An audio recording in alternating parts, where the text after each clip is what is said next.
everyone, it's me, Luna. Hope you're having a blessed and beautiful day. It's currently raining here in Sedona, and there's lightning and thunder, and it was reminding me of a dream I had recently where I was actually in Las Vegas outside of Red Rock, and I was watching this lightning happen. And as I was watching the lightning happen, when the lightning would strike, these sacred geometry like figures were coming out of the ground. And the lightning was actually these dragons, these massive dragons that were just like whipping their energy. Hey everyone, wow, cool. Yeah, this massive energy was just like happening through the clouds. And so it's raining now, and I wanted to tune in and talk to the dragons and pull some dragon cards for you all, because I got some new Star Dragon cards and they're really awesome. And I also have my other Dragon Oracle deck by Diana Cooper. So, and I've been really working intensively with the elements lately, especially water. As you know, I have my 10-day water offering happening soon, and I'm going to be doing a water prayer here in Sedona. Water is super important, and the rain keeps flooding abundantly and just showing up and just showing us and reminding us that we are always abundant. But we can work with water in the channel of water for abundance prayers. So if anybody is struggling right now or calling in for abundance, you can let me know privately or here. Just let me know if you would like a water prayer for me to put your name into that prayer, because I'd be happy to do that. And if anyone would like to consult the dragons today or has a question, please let me know. Otherwise, I'm going to just do some random dragon energy messages and just tune into that energy. For those of you that don't know, or maybe know a little bit, I've been channeling dragons intensively over the last 2 years since I moved to Sedona. 9-10 years ago, I first had a past life memory of actually being a dragon during a sound healing in Sedona with a man named Three Trees, and I had a vision, a memory of ascending into being a dragon. So since then, well, then they came back to me when I came back to Sedona and I decided to move here. Then it was like, boom, I started channeling them when I started working with medicine. When I started drinking ayahuasca, it was full dragon channel turned on. And dragons help us to reclaim our power and to navigate the realms, but also to understand our multidimensionality and the higher work that we're actually here on this planet to do. You know, we're in the 3D, but we are multidimensional beings. This is why we have dream time and visions and things that can happen in meditations, and we're accessing more of our multidimensionality every day. And why is this important? Well, for me, I always say because it's fun. If it's not fun, don't do it. But I do things that are fun, and for me, this is fun, and dragons love fun energy, and we're alive to have fun and enjoy and experience the vastness of what it is to be alive and what it is to have consciousness and to expand and evolve into the highest, greatest versions of ourselves, right? Okay. All right, cool. Chuck. Dragons, will the upcoming CERN be turned on, affect us, and affect Mother Earth? Okay, okay, we're going to pull from Star Dragons for that question. And then I'm going to read your comment to Jason. But we'll start with this. All right, so upcoming CERN being turned on, affect us, and affect Mother Earth. And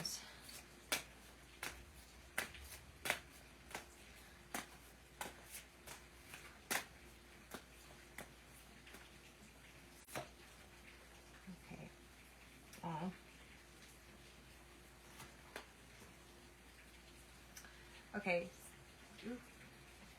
Sorry, got a phone call. Okay, two answers here. We have trust, friendship, and love. This is the sweetest dragon out of this whole deck. So it's like reminding us to relax and to trust things are working out in our favor. And to hold your innocence, right? Hold what you care about near and dear. But we also got grief and accepting loss. So basically, we can overcome anything with our pure heart, with our love, with our innocence, with our intention, but not to be blindsided. Yes, these things are affecting Mother Earth and they are affecting us. And it's part of our evolution even so. Dragons really teach us how to let go. But dragons are also here to help us to rehabilitate and restabilize the earth grids, and invoking these energies to places where there are things happening like this, and there are dense energies, there are pollutants, there are radioactive frequencies being emitted that are harmful to us. This is why this energy is important, and building our chi is really important, so that we're not as affected. And this is why we're gathering in communities. This is why we need to strengthen in communities. This is why we need to learn how to be independent beings and rely on each other and Mother Earth, and not depend so much on our governments and these systems, so that we can create safe webs, safe nets of energy. It's really important that we all take time to invest in learning how to grow our own food, how to build sustainably, how to connect with the earth, the elementals, the plants, so that we are not living in fear, because we know that we can survive. We're survivalists, right? It's just important to be realistic. You know, I'm like, as dragons are maybe fictional beings to many people, but the energy of it is real, and it's about your power, and it's about reclaiming power as a human being, and it's about choosing to stand up against these forces by taking action. The true act of rebellion, right, is by knowing oneself and knowing that no matter what's going on, we can combat it with good energy, right? With things like Orgonite, and we, you know, basically there are so many alchemists and geniuses out there that we can move forward towards these progressions, and where we're not dependent and reliant. And Mother Earth also, this is coming in about the grief and accepting loss. There will be war, there will be challenges, there will be souls that are lost that we can't bring with us, and there will be destruction. The earth will fight back. Sorry, but the earth is way, way stronger than humanity. I mean, she can wipe us out at any time that she wants. And so if it gets to that point, the earth will retaliate. The earth will, because what was coming in, this is why the water prayers are so important, is there's this sacred water, this beautiful water that's actually in the earth, but it's being polluted. And so it's important to do these earth prayers, these water grids, and connect this way, combat pollutions by just being a good person and stop using so much plastic, and also encourage others not to do it. Get away from even using cars as much as we can. Hi, Dana, sending love. So I hope that answers your question or helps a little bit, Chuck. I feel like the dragons don't want you to be afraid. They want you to just keep focusing on being in your power, and they want you to take action as you see fit, and also inform others. If you have information that will benefit other people, inform them so more people understand what's really going on. And there are, of course, going to be zombies that fall away. That's just part of the process, but we have to take care of our earth and each other.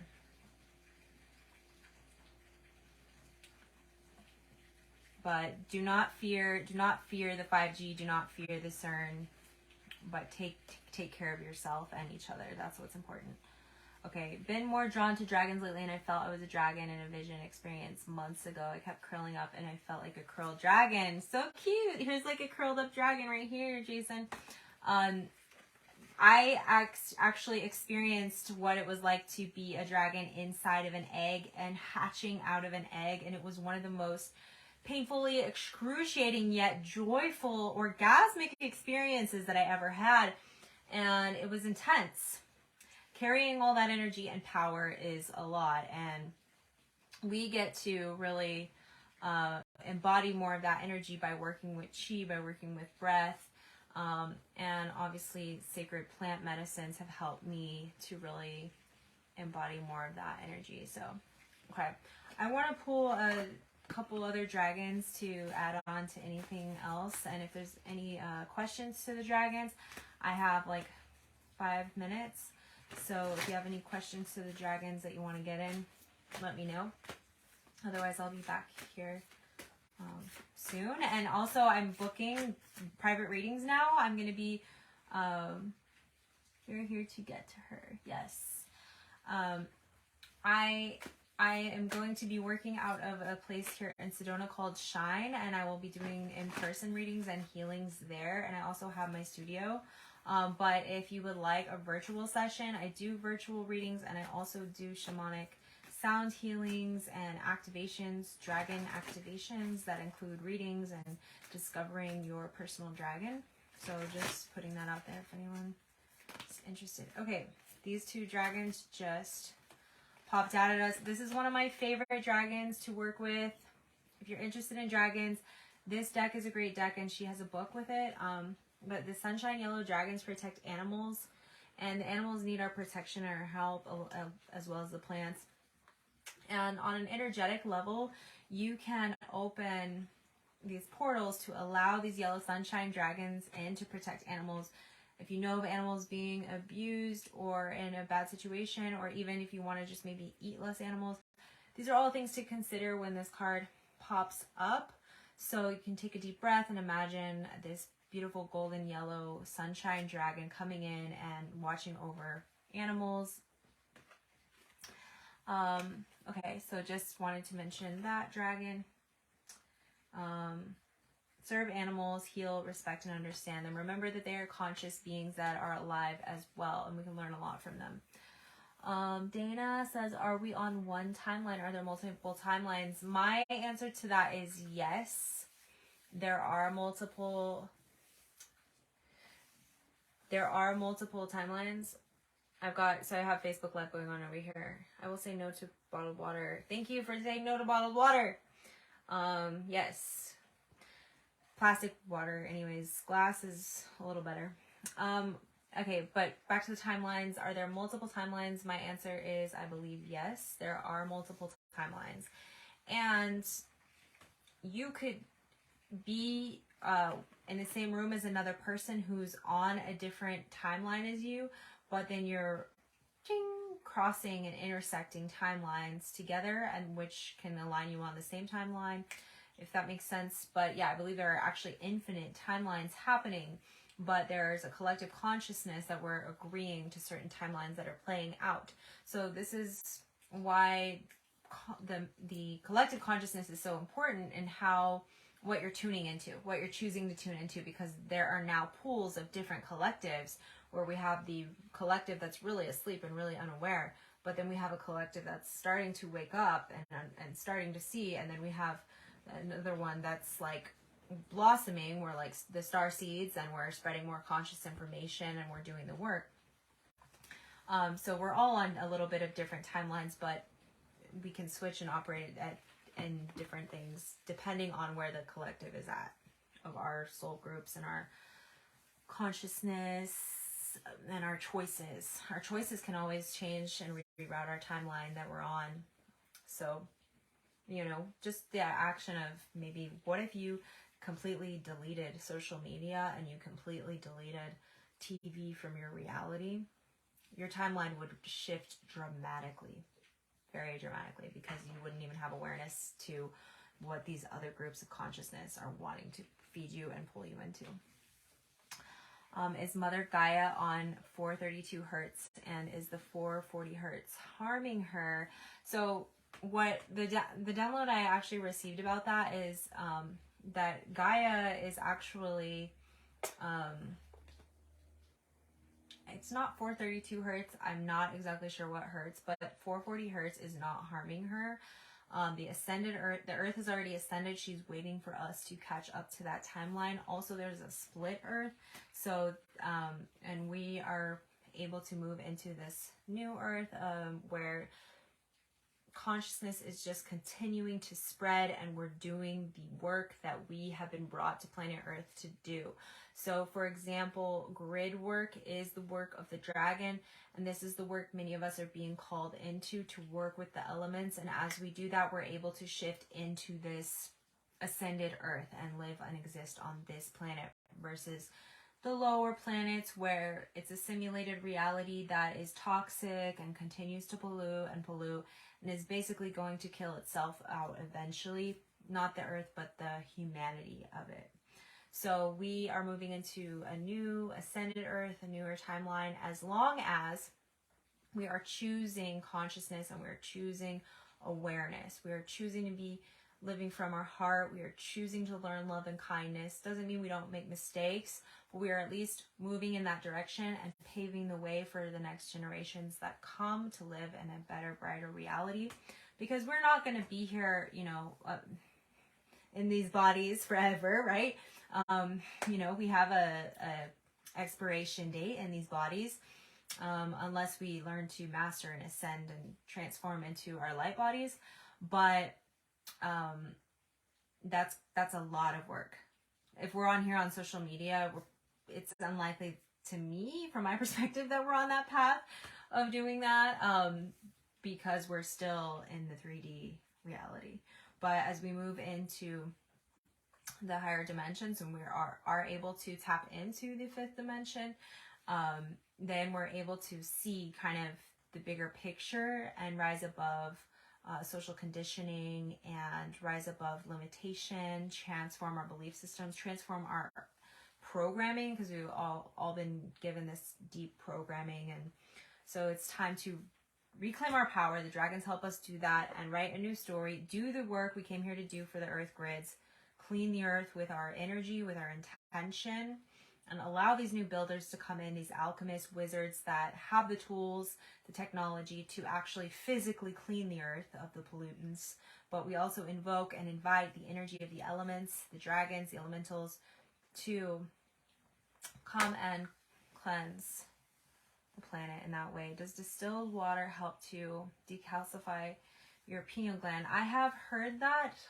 However, I do like to, I live in Sedona, so I actually have access to spring water. So I drink spring water or Kangen water, because Kangen water really purifies and cleanses the water. Also structured water. You can work with structured water that you work with through Shilajit. Sorry, not Shilajit. Shungite structured water. That's really decalcifying. I am Alchemy. Yes. Oh, cool. And also to decalcify the pineal gland, another thing that you can do is actually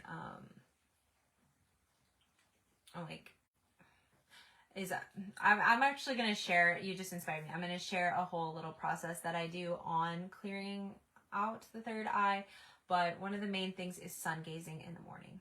Sun gazing and also staring at trees, staring at plants, and tuning your energy to nature.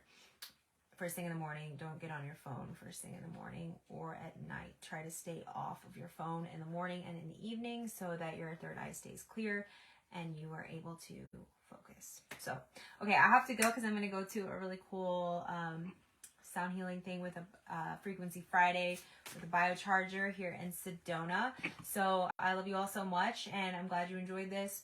If you want to work with me further, please let me know if you want to continue doing this prayer work with me and talking to dragons and elementals and doing the work we came here to do as guardians of Mother Earth. Then let's show up and do it together. I love you all, and sending my love and blessings to infinity.